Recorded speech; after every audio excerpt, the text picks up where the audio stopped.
জি, কক্সবাজারে প্রায় ৪১,০০০ চাষী রয়েছে যারা লবণ চাষ করে পুরো উপকূল জুড়ে, কিন্তু এখন পর্যন্ত মাত্র ২ থেকে ৩,০০০ চাষী মাঠে নেমেছে, বাকি চাষীরা এখন পর্যন্ত মাঠে নামেনি। আমি এই মুহূর্তে আছি লবণের মাঠে। এখানে এই সময়টাতে, শীতের এই সময়টাতে একেবারে লবণ চাষে পরিপূর্ণ হয়ে যাওয়ার কথা, কিন্তু এখন পর্যন্ত আমরা যে দৃশ্য দেখতে পাচ্ছি, এখানে কিছু কিছু জায়গায় লবণের মাঠ তৈরি করা হচ্ছে আর বেশ কিছু জায়গা খালি পড়ে আছে।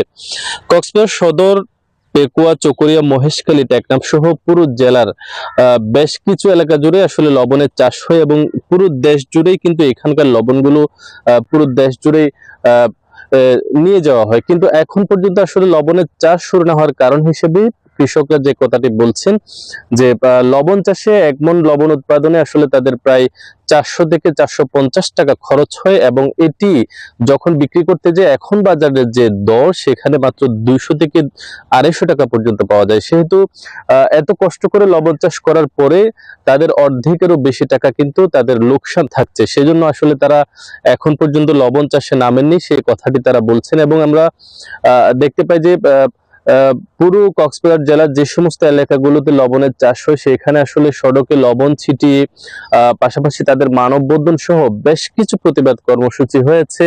এবং কিছুদিন আগে কক্সবাজার থেকে লবণ মন্ত্রণালয়ের যিনি সচিব আছেন তিনি ঘুরে গেছেন এবং তিনি বলেছেন যে শীঘ্রই এই সমস্যার সমাধান হবে। তবে চাষীদের আরেকটি আসলে আক্ষেপের জায়গা রয়েছে যে সোডিয়াম সালফেট আমদানি করে কিন্তু যে আয়োডিন লবণ বিক্রি করা হচ্ছে, এতে করে যে লবণের যে চাহিদা, দেশীয় লবণের চাহিদা এটি অনেকটা কমে যাচ্ছে এবং এরই ফলে কিন্তু লোকসানে পড়ছেন বলে চাষিরা বলছেন। এবং আমরা এই মুহূর্তে আমরা যে তথ্য আমাদের কাছে রয়েছে যে কক্সবাজারের বিভিন্ন এলাকায় আসলে লবণের মাঠেই কিন্তু অনেক লবণ পড়ে আছে এবং এই লবণ বিক্রি করার পরে তারা হয়তোবা আবারও লবণ মাঠে লবণ চাষে ফিরে যাবেন এমন প্রত্যাশা করছেন চাষিরা।